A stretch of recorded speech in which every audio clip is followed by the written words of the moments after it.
자, 어디 한번 해보자. 자, 어제 제가 설명했는데 현대소설 같은 경우에는 작가 연계나 주제 연계로 나온다고 그랬지? 그러니까 여기서는 염상섭의 3대보다는 어디에다 초점을 둘 거냐면 작가 연계가 되는 걸 찾자고요. 됐죠? 염상섭의 다른 작품들을 찾는 게 더 중요하겠구나. 염상섭 연계니까. 그러면 좋아. 염상섭 작품에서 나올 것 같은 걸 찾아보자. 올해가 2022년이니까 2021년엔 혹시 EBS에선 염상섭 작품이 뭐가 나왔는가 한번 찾아볼게요. 염상섭이 썼던 거시기에 나왔는데요. 얘는 소설이 원점, 회기형, 여로형 소설이더라고요. 여로형 소설이었습니다. 원점, 회기형, 여로형 소설이 2021년 작년에 언급이 됐더라고요. 그러면 원점, 회기형이니까 회기는 다시 돌아오는 거죠. 원래 자리로 다시 돌아오는 거야. 출발했다가 다시 그 자리로. 그 다음에 여로형이니까 이는 여는 나그네 여자입니다. 나그네. 여기는 길로자군요. 그죠? 결국 여로, 즉 여로는 뭘 얘기하고 싶은 거냐면 바로 뭘 얘기하는 거야? 인생의 축소판이겠죠? 그죠? 바로 이 여로를 통해서 얘기하고 싶은 건 뭐냐면 요게 뭐냐면 인생의 축소판이다. 이런 얘기를 하고 싶은 거야. 그래서 이 소설은 간략하게 얘기하면 동경에 있다가 서울로 왔다가 원점 회귀형이니까 돼서 다시 동경으로 돌아간다는 그런 간단한 얘기입니다. 좋아. 그러면 이제 출발 한번 해볼게요. 자, 동경에서부터 나는 출발을 해야겠구나. 나는 어떤 사람이냐면 이인화라는 사람입니다. 나가 있어요. 이인화라는 사람인데 나는 일본에 유학하고 있고요. 그 다음에 작가 지망생입니다. 나는 작가 지망생이야. 그런데 나는 일본인과 얼굴 생김새가 비슷하죠? 그 다음에 일본말을 되게 잘해요. 보통은 일본말을 잘해도 억양이 조금 좀 달라야 되는데 억양도 똑같아요. 그래서 일제시대 때 전혀 불편하지가 않아요. 다 일본 놈들이 뭐라고 생각하냐면 그냥 일본인이겠지, 내지인이겠지, 일본인 입장에선. 그래서 전혀 불편하지 않습니다. 그래서 나는 너무 행복해요. 편해요. 아무 생각 없어요. 그럼 나라를 빼앗긴 거에 있어서 아무 생각이 없다는 건 민족의식이 개뿔 아무것도 없는 거네. 민족의식이라는 건 존재하지 않는 놈이네. 그러니까 어떻게 써요? 얘는 부정적인 인물이겠네. 그죠? 우리 입장에서 봤을 때는 조선인이라는 이런 자부심 이런 것들이 없는 놈이니까 나쁜 놈이네. 자, 그런데 이 동경에서 아내가 위독하다라는 전보가 옵니다. 그래서 나는 가기 싫어 죽겠어요. 왜냐면 서울에 있는 아내는 나에게 특별한 감흥이 없어요. 그래서 어떻게 해서 가기 싫어. 그래서 일본에 있는 여자친구들이랑 놀다 지쳐서 이제 가기로 합니다. 그럼 동경에서 지금 어디로 갈 거냐면 부산으로 가야 되니까 뭐를 타고 이동하겠어? 배를 타고 이동을 하겠죠. 그래서 어디냐면 부산으로 올 겁니다. 배를 타고 부산에 오면서 여러 가지 일이 있어요. 동경에서 배를 타러 왔더니 일본 순사들이 따라 붙습니다. 그러면서 어떻게 해서 옷가지를 검사하고 난리가 나요. 배를 탔더니 그 배 안에서 일본인들이 훑어보더니 일본말로 얘기합니다. 근데 나는 일본말을 잘 하니까 잘 들리겠지? 그지? 무슨 일이냐면 일본인들이 조선인들을 값에 주고 팔아 인신매매 현장을 목격합니다. 그런데 지금 부산에 오면서 배를 타고 오는 부산에 오면서 내가 뭐 하냐면 조선인을 멸시하는 이런 것들이 등장해요. 그래서 일본인들은 조선인을 뭐라고 하냐면 요보라고 이렇게 표현합니다. 요보는 일본인들이 조선인을 멸시할 때 쓰는 말이래요.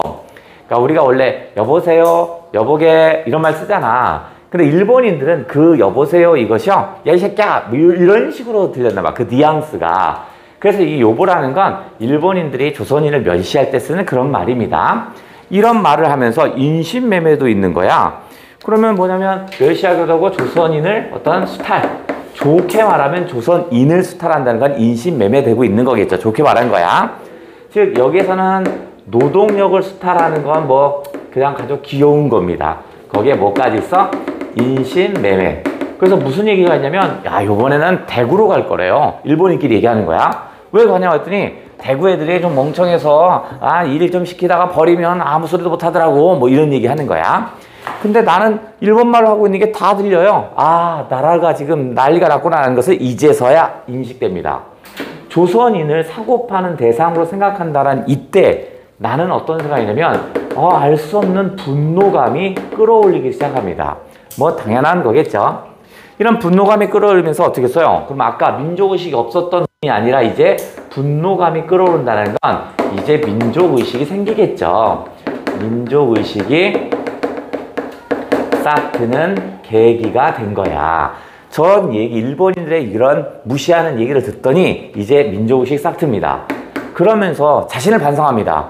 내가 공부한답시고 책상에 앉아 있다 보니까 이런 걸 너무 몰랐어. 뭐 이런 거야. 그래서 바로 소극적인 자신의 모습을 반성합니다. 소극적인 자신의 모습을 반성해요. 모습을 반성합니다. 그렇다면 아까하고 좀 달라진 모습이네. 아까는 민족의식이 없는 놈이었는데 이제 어떻거나 이런 일본인에 의해서 내가 그런 민족의식을 갖고 자신을 반성한다는 얘기니까 점차 나의 모습은 긍정으로 변해가고 있네요. 자, 일단 부산에 도착해서 이제 다시 서울로 가야죠. 아내가 있는 서울로 가야 합니다. 그러면 뭐 타고 움직일까? 당연히 기차를 타고 이제 움직이기 시작합니다. 먼저 부산에서 어디를 가냐면 형이 있는 김천이라는 곳을 가고요. 다시 기차를 타고 나서 어떻게 해서 대전을 거쳐서 그 다음 이제 서울로 도착을 할 겁니다. 그러면 김천에서부터 대전, 그 다음 서울로 오는 요 과정을 다 한번 정리를 한번 해보면 김천, 대전, 서울을 거치면서 나는 뭘 보냐면 조선의 현실을 목격합니다. 조선이라는 것이 진짜 이랬구나. 조선의 현실을 목격해요. 현실을 목격합니다. 그럼 조선의 현실이 어떠냐? 전체적으로 다 어딜 가도 김천을 가든 대전을 가든 기차역이 서는 그 지점에 상점들이 있어요. 근데 거긴 다 누가 있냐면 일본인 겁니다. 다 일본인 거. 그럼 조선인들 어디 사냐? 이런 기차역과 관계없는, 시가지와 관계없는 저 멀리에 타닥타닥 붙은 판잣집을 짓고 살고 있는 거야. 모두 다 온통 식민지화되었음을 압니다. 일본인에 의해서 돈 되는 재산들은 다 일본인이 가져가고요. 조선인들은 거기서 멀찌감치 떨어져서 판잣집 같은 것도 타닥타닥타닥 붙어있는 이런 모습. 시가지가 깨끗하다면 저쪽 조선인이 살고 있는 건 냄새나고 음습하고 막 이런 모습이야. 다 수탈해 간 것이죠. 그 다음에 이건 일제에 의한 수탈이라면 조선 자체의 인습이 계속 진행됩니다. 조선의 인습. 우리가 전통이라면 계승할 만한 거잖아. 인습은 계승할 만한 게 아니야. 그게 뭐 있냐? 그 조선의 인습이 뭐였냐 봤더니 내가 김천에 도착했더니 누가 있냐면 갑자기 형수가 바뀌었어요. 예전에 내가 알고 있는 형수가 아니라 새 형수가 들어온 거야. 그거 어떻게 됐냐 그랬더니 네 원래 형수가 나한테도 참 잘하고 가족들한테 좀 잘하고 그러면 된 거 아니냐. 그 다음에 가족끼리도 한 번도 싸운 적도 없고 그러면 된 거 아니냐. 그런데 아들을 못 낳았어. 그게 지금 요즘 세상에 무슨 상관이냐 했더니 왜 상관이 없어? 아들을 낳아야지. 여자의 본분은 아들을 낳는 거야. 이런 식으로 얘기합니다. 그러면서 형수를 바꿨다는 거야. 이건 뭐 때문에? 남아 선호 사상이 아직도 남아있는 겁니다. 그러면서 이건 어떻게 하냐면 새 형수가 들어와요. 요즘 같으면 이거 때려 죽는 거죠. 맞아 뒤지죠. 새 형수가 들어온 그 사건을 통해서 미쳤구나. 이 나라가 아직까지 남아 선호 사상에 미쳐있구나. 다음 두 번째, 김천에 가서 큰형을 만나면서 이런 남아 선호 사상이 퍼져 있다는 걸 알았다면 김천을 좀 지나가다 보니까 갓장수, 이게 선비 쓰는 갓이죠. 갓장수를 만납니다. 갓장수를 만나요. 근데 지금은 어느 정도면 개화가 많이 돼서 갓을 쓰고 다니고 한복 입고 다니는 사람이 거의 없는데 얘는 갓을 쓰고 있는 거야. 당신은 왜 갓을 쓰고 있어? 했더니 이 갓이 여러모로 좀 편리해요 라는 거야. 그게 왜 여러모로 편리하냐 했더니 이 갓을 쓰고 있으면 개화가 덜 된 사람이잖아. 그러니까 일본인들이 무식한 새끼 그러면서 말을 안 건다라는 거야. 그러니까 뭐야, 이래저래 말을 안 거니까 편하다는 거야. 뭐 좀 이상한 소리죠. 그럼 만약에 신식으로 어떻게 해서 개화된 모습을 하면 일본인들이 가서 말도 걸고 하면 이거 일본인하고 말투가 좀 다르네 하면 의도 터지기도 하는 거야. 그러니까 갓을 쓰고 있으면 에휴 개화가 덜 된 미개한 인간 이렇게 무시하면서 말을 걸지 않으니까 그게 또 편하다는 거야. 이상한 생각이네.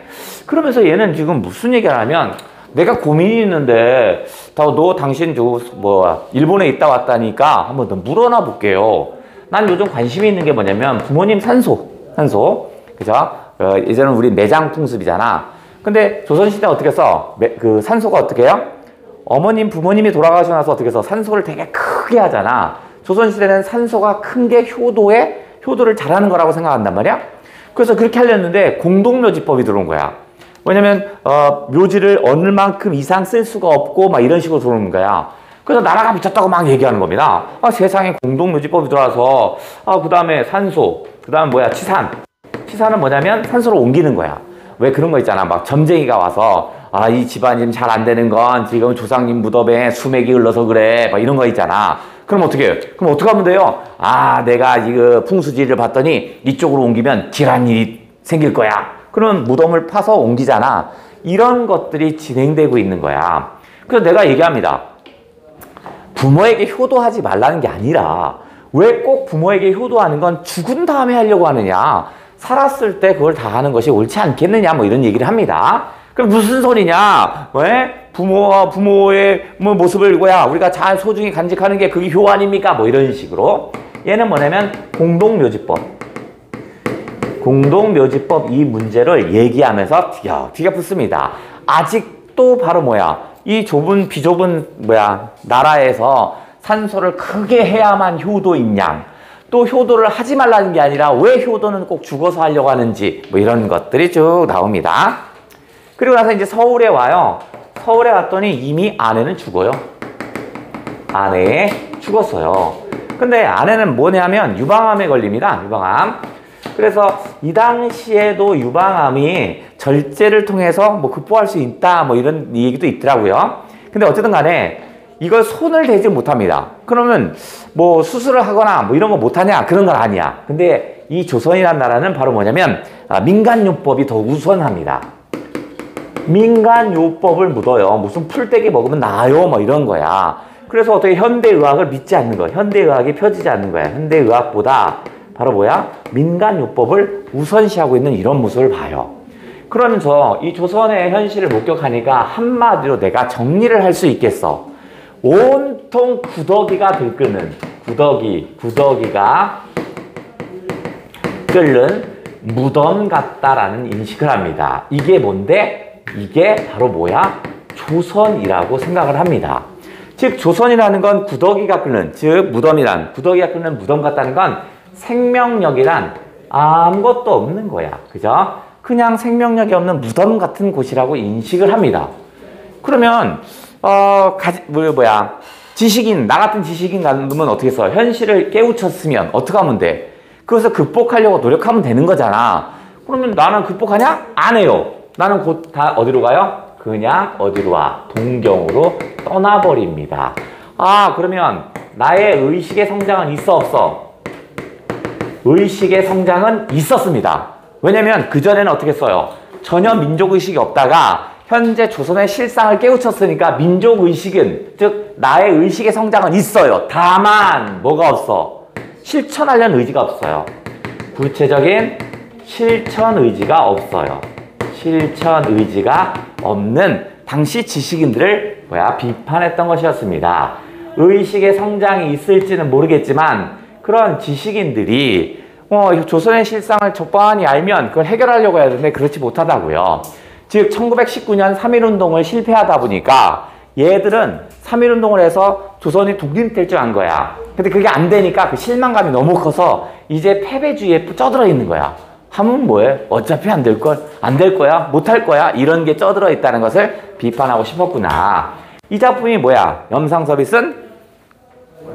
그렇죠. 만세전이죠. 만세전입니다. 만세라는 건 언제 만세야? 만세, 요거는 1919년 3월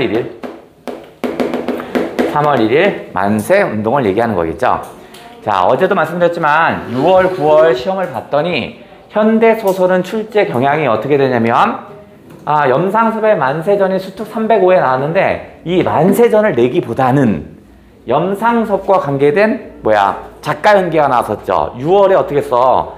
우리는 뭘 배웠냐면 6월에 논 이야기를 배웠지만 시험에는 최만식의 미스터방에 나왔잖아. 그런 식으로. 9월에는 어떻게 썼냐면 9월에는 최인훈의 크리스마스 캐롤 나왔잖아. 그거는 뭐냐면 현실 비판적인 그런 내용이었거든요. 그거는 작가 연계가 아니라 주제 연계였습니다. 오케이. 그래서 요 놈을 체크를 한번 해봤고 하나 더 체크해 볼 거야. 저쪽에 나오나?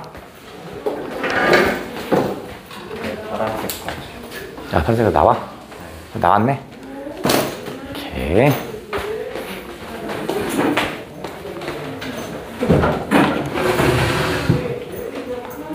자, 알려 쓰시고.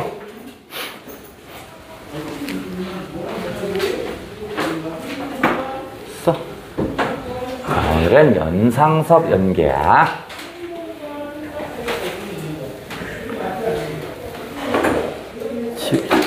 지워도 되나? 지워도 돼? 지워도 돼? 한예 지워도 되는 거야? 오케이, 지울게. 자, 요거 했고, 자, 하나 더 해볼게요. 자, 거식입니다. 하나 더 해볼게. 요 놈은, 1950년대 병원을 배경으로 합니다. 자, 일단, 1950년대 병원을 배경이야. 뭐야, 저놈 새끼. 이거 난리 났다, 새끼, 저거. 1950년대 병원을 배경으로 한 거였습니다. 전체 내용을 해볼게요. 자, 우리 주인공이 있어요. 주인공. 자, 주인공은, 작품 속에서 나라는 말 나오지 않고요. 왜냐면 전지적 작가거든요. 그래서 뭐라고 할까 하면, 얘가 병인으로 나옵니다. 병인. 병자. 주인공은 병인입니다. 자, 얘는 어떤 거냐면, 거의 죽음에 임박해 있습니다. 그래서 뭐 하냐면, 그냥, 지금으로 말하면 어떻게 써? 그냥 산소호흡기 꽂고, 뭐 이렇게 해서 그 산소호흡기를 떼는 순간 바로 죽는. 거의 살 가망이 없는 거야. 근데 얘는 삶에 대한 집착이 되게 강합니다.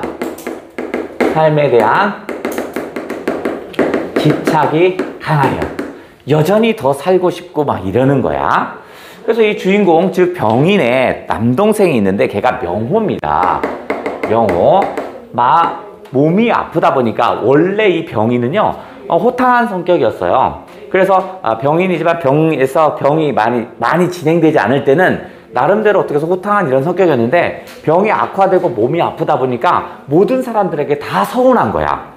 그래서 뭐 하냐면 동생이 나름대로 병원도 데리고 오고 막 이렇게 하거든요. 얘는 병인의 동생입니다. 병인의 동생. 그런데 서운한 겁니다. 너 내가 빨리 죽기를 원하는 거지? 너 그러니까 막 내가 얘기하는 거 안 들어주는 거지? 뭐 이런 식이야. 이 주인공은 뭐 하냐면 한의사를 부르러 갑니다. 그러니까 지금 현재 서양식 병원에 왔는데 거기다 뭐냐면 한의사병까지 한의사가 지어준 한약까지 먹어야 되는 거야. 왜냐면 그래야 살 것 같은 거야. 이거 하나는 못 믿는 거야. 그래서 막 한의사 데려와라 해요. 근데 사실은 명호가 한의사를 데려오지 않는 게 아니라 한의사를 데려오면 한의사가 자기가 할 수 있는 게 아무것도 없대요. 그러니까 내가 처리할 수 있는 게 없고 이미 죽은 몸이나 다름없다 하니까 아무것도 해주지 않는 거야. 그러니까 한의사가 더 이상 안 오는 거야. 명호가 안 데리고 오는 것이 아니라 한의사가 안 온다는 거야. 그러니까 근데 얘는 몰라요. 너 이 새끼 내가 죽을 것 같으니까 너 나한테 너무 소홀한 거 아니야? 막 이런 거야. 일단 한의사 데려와 라고 하는데 이게 지금 얘는 서운한 겁니다. 몸이 너무 아프다 보니까 모든 작은 거에 다 서운한 거야. 그럼 명호는 나름대로 열심히 합니다. 그래도 형이 시키니까 어떻게 하냐면 한의사를 만나요. 그래서 한의사를 만나서 이야기를 나눕니다. 그랬더니 가망이 없어요 라고 해요. 그래서 가망이 희망을 갖지 마라. 내가 할 수 있는 거 아무것도 없다. 그냥 이따가 편히 눈 감으면 장례를 치러주는 게 될 것 같다. 이렇게 얘기를 하는 거야. 한의사만 그런 게 아니라 이 병원 내에서도 얘에 대한 치료 방법이 없어요. 그냥 산소호흡기만 꽂고 연명하고 있는 상태입니다. 자, 이 상태에서 그래도 원 없이 그냥 죽고 나서 어떤 한맺힘이 생길지 모르니까 한약이나 쳐주세요. 한약 주세요. 한약 주세요. 뭐 이런 정도. 왜냐면 한맺히잖아. 내가 한약 먹고 싶은데 그 못 먹어서 죽으면 한맺힐까봐 그냥 아무 의미 없는 거라도 먹고 죽는 게 낫지 않냐 뭐 이런 거에서 달라고 합니다. 그래서 명호는 어떻게 해서 한약을 조금 항상 들고 옵니다. 자, 여기에서 이제 가족들 또는 친척들. 자, 가족들입니다. 가족들은 뭐가 중요하냐면 돈이 가장 중요합니다. 병원에 있으면서 이 병원에서는 계속 연명하고 있으니까 쓸데없는 거잖아. 그러니까 집에 데려가서 그냥 집에서 차라리 눈 감기를 원하는 거야. 왜냐면 치료할 방법이 없으니까. 근데 대놓고 얘기하지 못합니다. 그냥 집이 편하고 이 병원은 시설은 별로니까 집이 좋지 않아요. 이렇게 돌려서 얘기하는데 결국 다 뭐냐면 돈 때문이야. 그런데 얘는 어떡하냐면 삶에 대한 집착이 크다 보니까 병원에서 절대로 안 나갑니다. 병원에서 나가지 않겠다고 합니다. 그러니까 얘는 어떤 거냐면 자신의 삶만 있어요. 이기적인 모습이겠죠. 아주 이기적인, 극단적인 아주 이기적입니다. 안 가 나는 병원에 있을 거야. 어디 있을 거야. 좋은 약 나올 거야. 빨리 주사 갖고 와. 빨리 한약 갖고 와. 이런 식으로. 그 다음에 가족들 같은 경우에는 그냥 뭐 하고 싶으냐면 얘들은 돈, 그 다음에 피곤해. 내 집에서 자꾸 왔다 갔다 병원 왔다 갔다 하면 피곤한 거야. 그러니까 어떻게 하냐면 나름대로 자기 위치에서 편안한 장례식을 치르고 싶은 거야. 장례식을 치르고자 합니다. 그러면 가장 편안한 게 뭐야? 집에 있다가 돌아가시는 게 가장 편할 거 아니냐. 그러니까 이것도 역시 다 뭐냐면 가족들도 이기적인 겁니다. 자, 여기는 처음부터 끝까지 모든 병인부터 그 주변에 있는 사람들이 모두 다 이기적인 겁니다. 그럼 얘도 이렇게 좀 세모 좀 치고 시작해 볼게. 얘도 아파서 그런 거지만 어쨌든 간에 이기적인 모습이 있으니까 이렇게 해볼게. 그래서 이 가족들은 좋게 말하지만 뭐냐면 바로 퇴원시키고자 합니다. 병원에서 퇴원시키고자 합니다. 이기적인 겁니다. 저 주인공 병인을 위해서가 아니라 이기적인 겁니다. 자, 이럴 때 누가 오냐면 시청년이 갑자기 등장합니다. 시청년이 들어와요. 근데 시청년은 주인공이 아픈지 몰라요. 이렇게 많이 아픈지 몰라요. 그냥 병원에 의례적으로 하루 이틀 입원 이런 거야. 그 시청년이 어디서 정보를 가져옵니다. 그래서니 이 무슨 정보를 주냐면 지금 또 땡땡 회사에 부사장으로 발령날 것 같아요 라고 합니다. 땡땡 부사장 발령이 계획되어 있다라는 얘기를 합니다. 그러면 시청년은 주인공을 위해서 저 소식을 전하러 온 것이 아니라 한 자리 얻고자, 부사장이 되면 자신도 어떻게 한 자리 얻으려고 오는 거야. 그러니까 한 자리 얻고자 온 겁니다. 얻고자. 그럼 이 자식도 어떻게 써? 진심으로 위해서 온 게 아니라 자기의 어떤 삶을 살고자 하는 이기적인 면모였습니다. 그러면 시청년도 세모네. 이 얘기를 잠깐 듣고 병인은 병세가 호전되는 듯 했어요. 왜냐면 이제 밖에서 당신 부사장 준비하고 발령 준비하고 있어요. 그러니까 그래. 그럼 빨리빨리 나가야지 하면서 잠깐 힘이 있는 듯해 보였어요. 그런데 어떻게 써요? 결국 사망을 합니다. 사망을 해요. 자, 이게 전반부 정도 할까요? 어디? 아니, 빨리 얘기해. 저런 씨. 자, 후반부로 가볼게요. 후반부. 자, 이제 병인은 곧 바로 사망합니다. 그래서 병인의 장례식이 치러집니다. 병인의 사망하니까 장례식이 치러지겠지.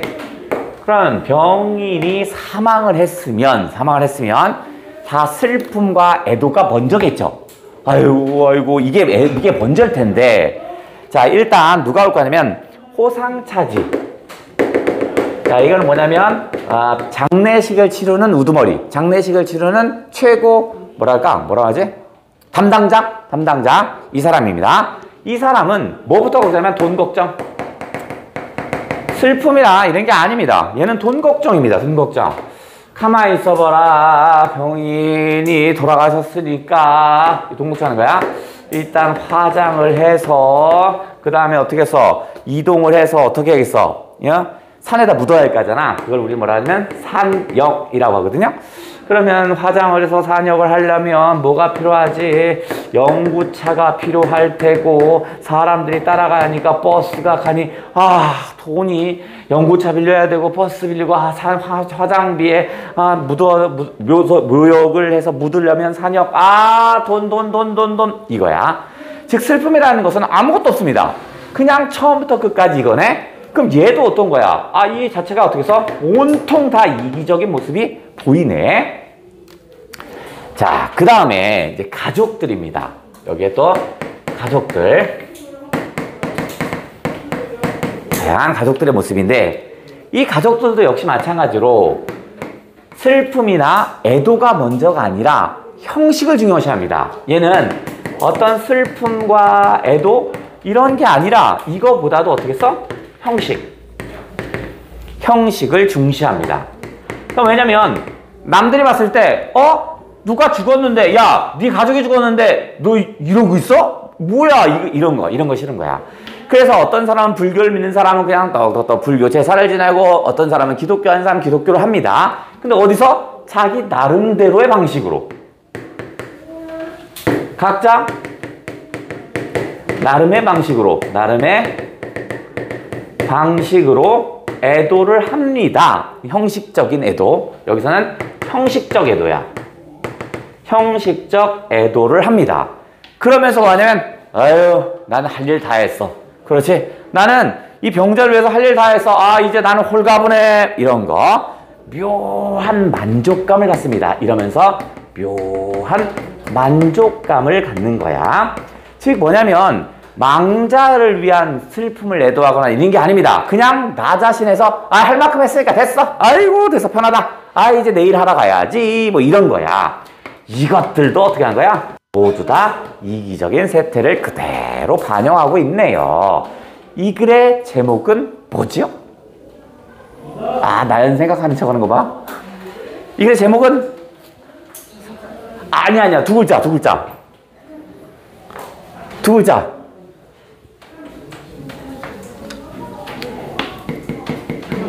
아니 병이 말고 사람들이 어떻게 해서 죽기 직전에 사람들이 이렇게 해서 애도 말고 뭘 보러 가지? 아이씨 그렇게 얘기하냐? 야 시지 고인 그렇지 임종이었습니다.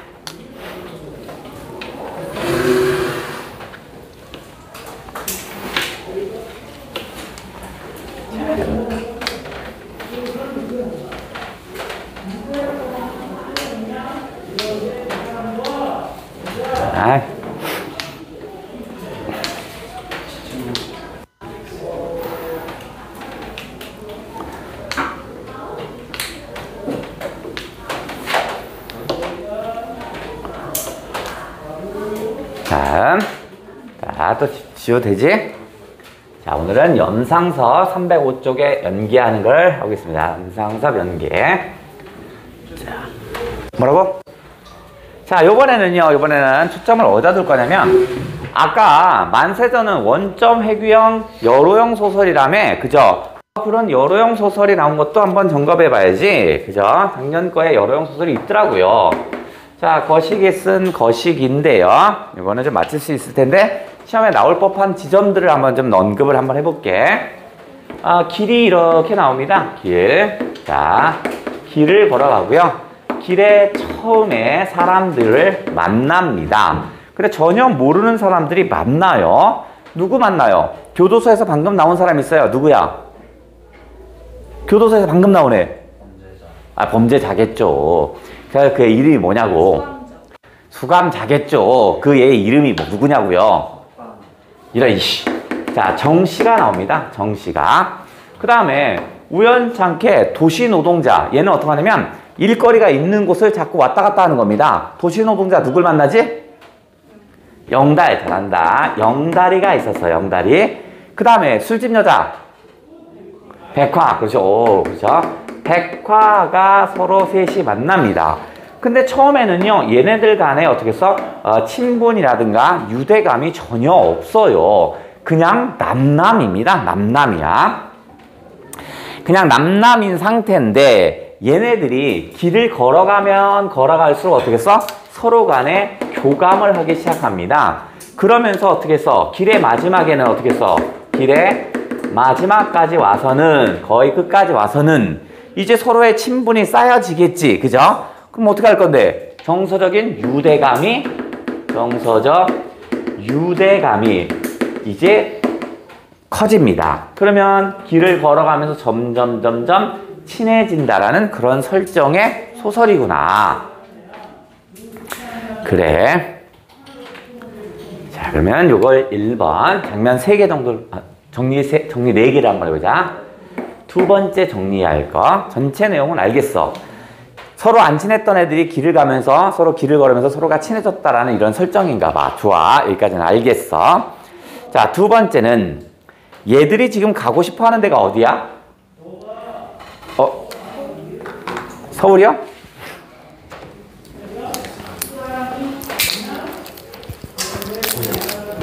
내가 밥 달라. 외할머니랑 가고 있어요? 자, 저기 밥을 줬고 얘들이 지금 가고자 하는 데는 어디야? 이 3명이 모여서 먼저 가고 싶은 건 얘의 고향이죠? 얘 고향은 어디야? 삼포. 좋아요. 자, 그런데 이 삼포라는 고향을 가는데 실제로 우리는 삼포라는 데는 없어요. 우리 지역에 삼포는 없습니다. 이 삼포라는 곳이 과거와 현재의 모습이 좀 달라요. 원래 정씨가 꿈꾸는 이 과거의 삼포는 행복한 그 공간입니다. 아주 조용하고 편안한 그런 공간이었어요. 과거 삼포는 어떤 곳이냐면 아주 감자를 캐서 일반 농사를 짓기도 하고 그러니까 농촌과 그 다음에 어촌이 합쳐져 있는 그런 곳입니다. 그래서 나름대로 어떻게 해서 나룻배를 타고 가서 한가롭게 가는 그런 곳입니다. 그래서 어촌이기도 하니까 고기잡이도 하고 어쨌든 간에 이 3개를 합치면 편안한 안식처였습니다. 이곳은 아주 편안한 안식처에 해당되는 곳이었어. 쉴 수 있는 곳. 그러니까 긍정이죠. 하지만 여기에 정작 도착했더니 할아버지가 얘기가 됩니다. 아니 청년은 언제 와봤어? 그래서 한 10년 20년 만에 왔는데요. 그렇지, 지금은 거기에 배 타고 가는 데가 아니야. 다리가 놓여서 다리로 가고 지금 뭐 관광 호텔인가 이런 게 들어와서 트럭이 왔다 갔다 하고 엄청 시끌시끌해, 이렇게 얘기를 합니다. 그러면 여기에 지금 뭐가 있냐면 예전처럼 감자와 나룻배, 고기잡이 이런 편안한 곳이 아니라 관광 호텔이 들어왔대요. 그래서 시끌시끌합니다. 그렇다면 지금 여기는 어디서 더 이상 편안한 안식처가 아니죠? 편안한 안식처를 상실한 거죠. 찾아버렸네. 그러니까 부정이겠네. 다음 3번째. 소설은 갈등의 문학이니까 갈등을 찾는 게 제일 중요하고요. 갈등이 나오지 않을 경우에는 뭐가 나올 거냐면 심리 변화가 나올 거야. 그 심리 변화를 찾는 것이 현대 소설의 핵심입니다. 자, 그럼 일단 정씨부터 출발해 볼게요. 정씨는 교도소 생활을 하다가 날짜만 기다립니다. 깜빵에 있는 시간만 끝나면 나 어디 간다고 해? 집으로 갈 수 있거든요. 그러니까 어떻게 써요? 난 이제 드디어 집으로 간다 해서 무척 설레었습니다. 설렘. 하지만 정작 도착했더니 어떻게 써요? 고향이 없어졌죠? 그러니까 얘는 어떻게 써? 상실감에 빠지겠죠. 설렜다라면 상실감에 빠져버렸어요. 두 번째, 이제 러브라인이 발생하는데 누구와 러브의 라인이 발생하냐면 자, 백화입니다. 백화는 술집 여자인데 얘는 어디서 술집하냐면 부산에서 술집해요. 근데 부산에 그 술집 바로 옆에 뭐가 있냐면 군대 깜빵, 군대에서 있는 애들이 가는 영창이 있었어요. 그죠? 근데 그 술집 이름이 뭐라고 그랬어요? 부산 하면 뭐야? 갈매기. 그 술집 이름 뭐야? 갈매기집입니다. 갈매기집. 술집 이름 중요하잖아요. 어쨌든 갈매기집이 있는데 그 옆에가 영창이거든요. 그래서 이 영창에 있는 애들이 뭐 하냐면 깜빵에 갇혀 있기도 하고 밖에 나와서 어떻게 써? 이제 노동을 하잖아. 그죠? 노동할 때 가끔 어떻게 써? 여기 술집 같은 데 이게 뭐야? 지나갑니다. 그러면 이 백화가 얼마나 힘들겠어. 그러면 그 깜빵에 있던 남자애들이 가장 원하는 건 뭘까? 가장 원하는, 깜빵에 있던 남자애들이 가장 원하는 제1번. 술 말고. 담배입니다. 무슨 여자야, 진짜. 담배입니다, 담배. 그래서 어떠냐면 백화가 자기 돈으로 담배를 사요. 그래서 걔 남자애들한테 나눠줍니다. 그 남자애들이 고마워요, 고맙습니다. 막 난리 났겠죠? 그죠? 그래서 백화는 모든 자신의 것을 모두 다 건네줍니다. 그러면 그 깜빵에서 깜빵에서 이제 출소를 했어요. 그럼 어떻게 해요? 보통 사람들은 어떻게 해야 돼요? 출소하면 뭐 고마움을 표시하거나 해야 되는데 아무도 찾아오지 않습니다. 그냥 그때 백화는 버려진 거야. 아무도 찾아오잖아. 근데 가끔 찾아오는 놈이 있어요. 걔는 왜 찾아와? 걔는 백화가 담배를 주거나 마음을 다 준 거에 대한 고마움의 표시가 아니라 오직 이 백화의 하룻밤 자는 거. 그거밖에 생각이 없어요. 그리고 또 하룻밤 자고 나서 백화를 버리고 가는 거야. 그래서 이 백화는 남자라면 어떻게 해서 치를 떱니다. 쉽게 마음을 주지 않는 애야. 이 백화라는 애는. 그런데 누구에게 마음을 주게 됐죠? 지금 남자 둘과 같이 걸어가죠? 그러면서 점차 어떻게 해서 마음을 열어요. 마음을 열기 시작합니다. 자, 누구에게 마음을 특히 여냐면 영다리와의 러브라인이 발생을 하지요. 영다리가 백화가 걸어가다가 다리를 삐끗해요. 걸을 수가 없네? 그래서 어떻게 해서 한겨울에 영다리가 백화를 업어요. 업어서 가니까 어떻게 해서 아무리 백화가 가볍다 해도 무거울 거 아니냐, 걸어가면. 그래서 한겨울에 땀이 뿔뿔 납니다. 그 뒤에서 이렇게 안겨서 가니까 어떻게 해서 땀 나는 게 너무 안쓰럽기도 하고 고맙기도 할 거잖아. 그래서 백화가 영다리에게 뭘 줘요? 뭘 맨날 담배야. 뭐 주죠? 계란 아니고. 그렇죠. 팥시루떡. 팥시루떡을 줍니다. 이건 또 사랑의 표시겠죠? 그랬더니 어떻게 해서 백화가 고맙다고 하고 팥시루떡 먹을 걸 줍니다. 그러면서 백화는 자기 고향에 도착해요. 그러고 나서 영다리에게 같이 살자고 하죠. 같이 살자 이렇게 얘기합니다. 그런데 영다리는 처음엔 고민합니다. 같이 살까 말까 좋아하기도 하거든요. 그런데 자신은 직업이 없죠. 그 다음에 여자를 부양해서 또 산다라면 앞으로 삶이 뻔하잖아. 그러니까 포기를 합니다. 그러면서 영다리가 백화에게 뭘 줘요? 돈, 그죠? 자기가 가지고 있는 돈 전 재산을 줍니다. 그래봐야 2,000원이야. 돈 전 재산을 주고요. 돈을 주기도 하고, 그 다음에 뭐 사줘? 배고플까봐 뭐 사줘? 기자를 줘요? 배고플까 뭐 줘? 빵! 무슨 빵? 그렇죠. 삼립빵을 주죠. 맞아요. 삼립빵을 줍니다. 즉 팥시루떡이라든가 여기에 삼립빵이나 이런 것들은 둘 간의 어떤 사랑을 표현하는 그런 내용들이었습니다. 그래서 얘는 마음을 열고 영다리가 너무 좋으니까 애틋한 마음을 갖죠. 하지만 어떻게 써? 영다리가 오지 않는다고 하니까 어떻게 써요? 아쉬움을 표현합니다. 그러면서 백화는 떠나면서 얘기하죠. 저기요, 뭔데요? 제 이름은요 백화가 아니에요. 제 이름은요 뭐야? 내 이름은 뭐야? 본명이? 또 시선 안 맞추는 거 봐. 모른 척 하는 거 봐, 이것들. 본명이 뭐야? 내 이름은 점네요 라고 하죠. 이점네였어요. 이점네. 가명을 갖는다라는 건 남에게 알려주고 싶지 않은 거잖아. 근데 본명을 알린다는 건 마음이 팍 열린 거죠.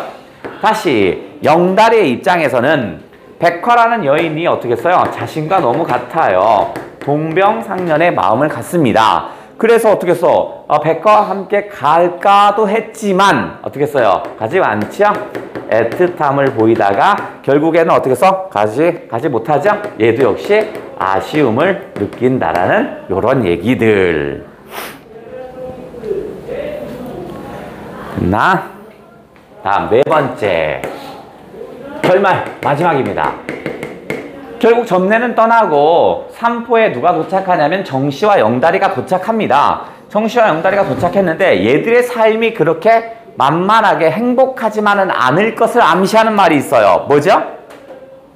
뭐 있어? 기차가 어두운 뭐라고 했죠? 어두운 어두운 눈발을 헤치며 달린다 이렇게 얘기합니다. 즉 얘들이 앞으로의 삶이 어두워요. 거기에 뭐가? 눈발이 달려요. 앞으로의 삶이 그렇게 녹록지는 않을 거예요 라는 걸 알렸군요. 이 글의 제목은 뭐야? 삼포 가는 길, 삼포로 가는 길.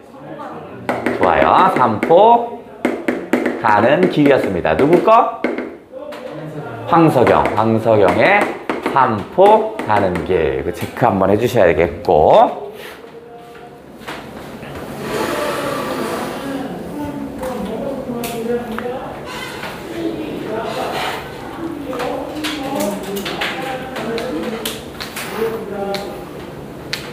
하나만 더 해볼 거야.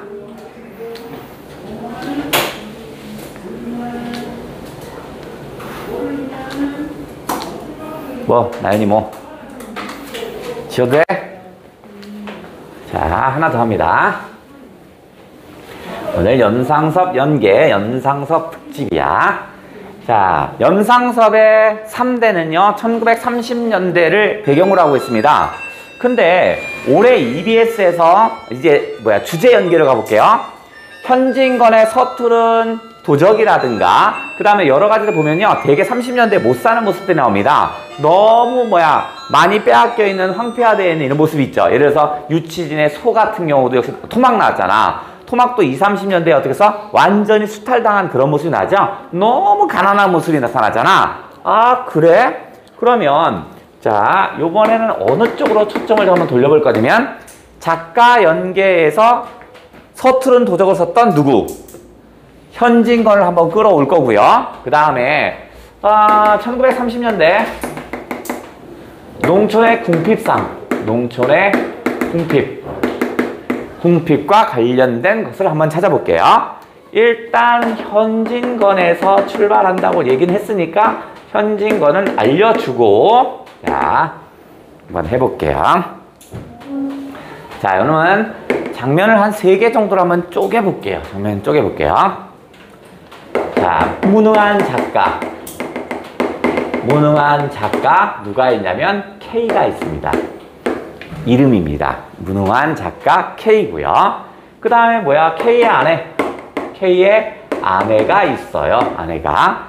이 둘이 결혼을 합니다. 여기까지는 별 내용 아니네.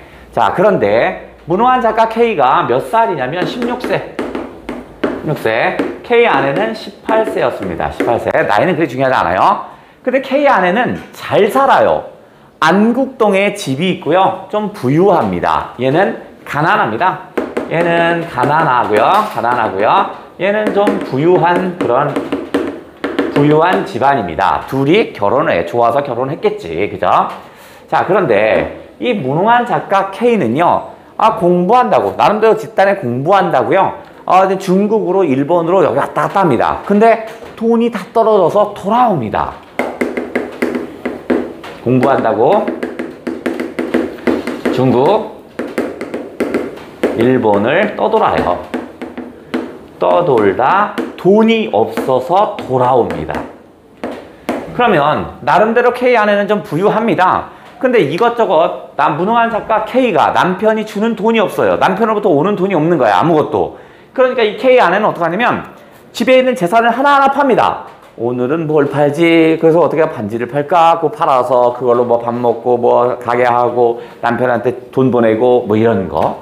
그 다음 또 오늘은 또 결혼식 때 입었던 옷가지를 한번 팔고 또 하고 이런 거야. 그러니까 어떻게 했어요? 이 K 아내는 남편이 돌아오니까 K 아내는 젊고 예뻤는데 이 거의 할머니가 하나 있는 거야. 너무 고생을 하는 겁니다. 그래서 늙고 가세가 기울어요.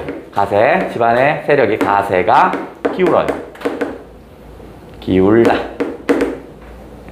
자, 이 소설은요, 이 현진건의 자전적 소설이라고 얘기들을 하고 있습니다. 현진건이, 무능 작가 K가 현진건이라고 보시면 되겠어요. 지가 그렇게 얘기했어요. 자, 두 번째. 자, 요번에는, K와,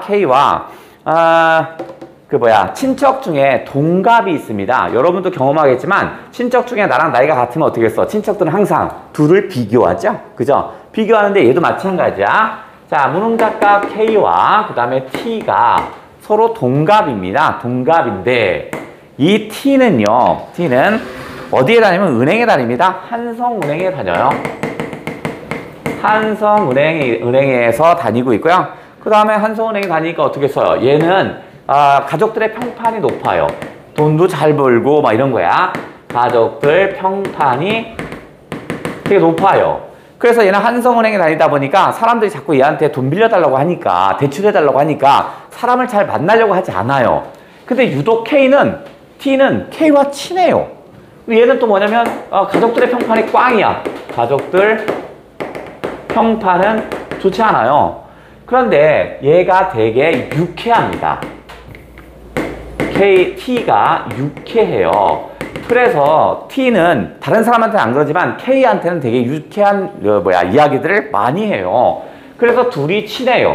싫어해야 하는데 많은 사람이 비교하니까 싫어해야 되는데 T는 K를 좋아해요. 그래서 찾아와요. 그러면서 뭐냐면 좀 부유하니까 이제 뭐 하냐면 1930년대에 흔치 않은 겁니다. 뭐냐면 신문지로 이렇게 부스르르 싼 걸 뭐 하나를 주는 거야. 야, 이거 한번 구경해봐 하고 주는 거야. 그게 뭐냐면 매화를 수놓은 양산입니다. 이거 나 아내한테 줄 건데 이거 한번 봐봐. 이거 양산 알지? 양산? 우리나라에 30년대에 양산이 있는 게 어딨어. 그죠? 우산도 없는 판인데 양산이 있는데 거기 곱게 매화를 수를 놨대요. 그러니까 무척 비싸고 희귀한 거겠지. 그죠? 그러면서 어떻게 써요? T가 K를 보여주면서 야, 어떠냐? 어이, 재수씨, 이거 한번 봐봐. 이거 어때? 이렇게 얘기합니다. 그러니까 이 K 아내가 그것을 봅니다. 네, 이게 뭐예요? 이거 양산이에요? 그렇군요. 하면서 마음속으로 갖고 싶다라는 얘기를 합니다. 마음속으로 합니다. 근데 이제 K가 딱 눈치 봤더니, 이거 안 좋은 기운이 오는 거야. 되게 무능력하기 때문에 사줄 수 있는 능력이 없거든요. 그러니까 어떻게 해서 아내 보러 나가라고 합니다. 나가! 우리끼리 놀아. 뭐 요런 상태입니다. 자, 그리고 나서 이제 T가 이제 집에 갑니다. 집에 가요. 다음 세 번째. 자, K의 아내가 이제 싸웁니다. K 아내는 뭐 하냐면 장롱을 계속 뒤져봅니다. 장롱에서 뭘 찾을 거냐면 비단 저고리 어딨지 찾아요. 장롱에서 비단 저고리를 찾아요.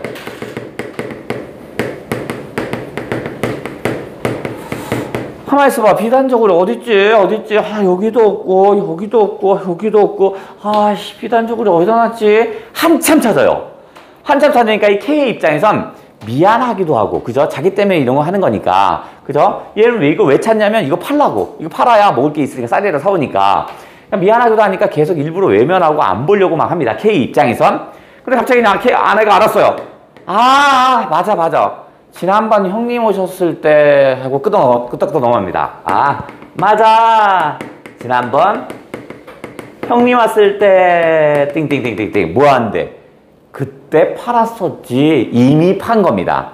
이미 팔았던 것을요, 기억 못하고 너무 이것저것 다 팔다 보니까 그걸 잠깐 기억을 못했던 거야. 이미 팔았어요. 돈이 없네. 그래서 뭐냐면 K 아내가 이제 K에게 한 번도 그런 얘기 없는데, 그런 얘기 안 했는데, 살 수 있는 방법을 모색합시다. 라고 얘기를 해요. 우리 어떻게든 잘 살 수 있는 방법을 찾아야 되는 거 아니에요? 이거야. 아직까지 K 아내는 한 번도 그런 적이 없어요. 저 무능한 작가니까 항상 어떤 글을 쓰면 글을 되게 못 쓰겠죠. 그러니까 무능하게 해서 인기가 없겠지. K 아내는 잘 썼어요. 언젠가는 이 글을 사람을 이해할 사람이 있을 거예요. 세상 사람들이 바보라 이 글을 이해하지 못하는 거예요. 항상 남편을 위해서 살았거든요.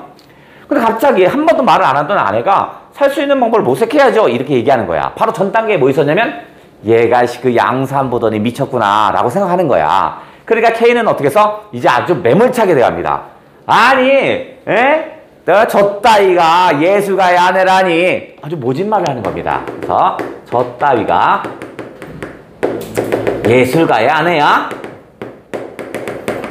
아주 마음에도 없는 모진 말을 하는 거죠. 그죠? 그러고 나서 뭐냐면 K 아내는 언제 그럼 우리가 먹고 살 수 있기는 뭐 생각이나 해봤어요. 그래서 서로가 아주 티격태격해서 엄청 싸우게 됩니다. 자, 그리고 나서 서로 싸우면 어떻게 써요? 서로 간에 뭐야 말도 안 하고 막 이렇게 막 헤어져 있잖아. 엄마 아빠 봤잖아. 그죠? 그런데 무슨 일이 하냐면 장인어른이 생신이었는데 그걸 까먹었습니다. 서로 한참 싸우다가 서로 간에 말도 안 하고 지내다가 아빠 생일을 까먹은 거야. K 아내가. 아유 큰일 났다라고 해서 어떻게 써? 이제 장인어른 집으로 갑니다. 집으로 가요. 뭐 때문에? 생신이거든요. 생일이야. 자, 그래서 왔는데 K는 가고 싶어 하지 않습니다. 왜냐면 가면 또 어떻게 해서 자기 딸 어떻게 해서 늙고 아주 그냥 초췌한 모습 보면 장인어른 또 눈이 뒤집힐 거 아니냐. 그러면 야 이거 얘 사위 왜 그따구로 살아 막 욕먹고 하니까 안 가고 싶어요. 그래서 어디로 가요? 안국동입니다. 안국동. 그 당시에는 가장 서울의 중심지야. 가장 잘 사는 거지. 그죠? 안국동에 왔더니 K가 있는데 누가 오냐면 아내의 처형. 아내의 처형이니까 언니죠. 언니. 이 아내의 처형은요. 부잣집 남편을 갔습니다. 남편이 부자야. 남편이 투기나 이런 걸 해서 남편 투기로 돈이 많아요. 돈이 많습니다. 조금 시영아 좀 한번 틀어줘. 야 이씨. 그걸 돌리면 되지. 저 멍청이 저 위에.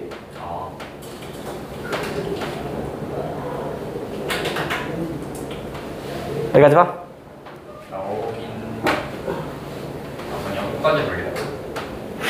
자, 돈이 많아요. 자, 그러니까 부럽기도 하고, 그 다음에 샘도 나고 막 하겠죠. 그죠? 이렇게 와요. 자, 근데, 반갑게 인사를 하는 거야. 그런데, 문제는 뭐냐면, 화장을 안 했는데, 저 처형의 눈이 파랗습니다. 눈 구덩이가 파래요. 눈 구덩이에 멍이 있는 거야. 그러니 하고 그냥 넘어갑니다. 눈 구덩이에 뭐가 있나 보다 하고 넘어가요. 그리고 나서 이틀 후 이제 5번째네. 이틀 후. 자, K가 있고 K의 아내가 얘기합니다. 뭐 얘기하냐면 처형이 남편이 기생이 생깁니다. 그래서 딴 여자가 생겨요. 그래서 딴 여자가 생기다 보니까 어떻게 해요? 집에 와서 히스테리를 부리기 시작해요. 그래서 어떻게 해서 아내를 때린 거야. 즉 처형이 막고 있다는 걸 얘기해 줍니다. 그죠? 바로 뭐냐면 처형의 가정폭력이 되고 있다는 얘기해요. 그러면서 K가 얘기합니다. 에휴 부자들은 원래 그래. 부자들을 봐라. 부자들은 그렇게 성질이 더러워. 부자들은 원래 그래 하면서 마치 가난한 자기가 으쓱으쓱합니다. 나는 가난하니까 널 때리지 않겠지 뭐 이렇게 으쓱으쓱해요. 이때 누가 오냐면 처형이 찾아옵니다. 처형이 찾아와서 야 거기에 뭐냐면 여러분 심부름꾼이랑 여러 사람을 대동해서 찾아오는 거야. 나 오늘 신발 사다가 너 생각나서 너 것도 사왔어 라고 해서 신발을 선물을 합니다.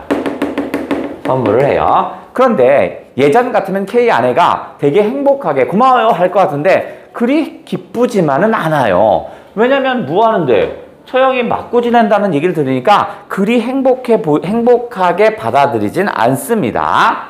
에휴, 그래, 돈 많으면 뭐해? 맨날 남편이 첩대로 오고 맨날 때리는데 그러면서 더 이상 부럽지 않다라는 얘기가 실려 있는 글입니다. 이 글의 제목은 뭐죠? 뭐지? 한이에 뭐야? 몰라? 가난한 부인입니다. 두 글자로. 가난한 아내. 뭐라고? 누가 물었어? 뭐? 그래서 뭐? 그게 뭐야? 바로 걔가 빈처였습니다. 빈처. 자, 그러면 염상섭 특집을 한번 해봤네. 희연이 왜 울어? 희원이 감동받았어.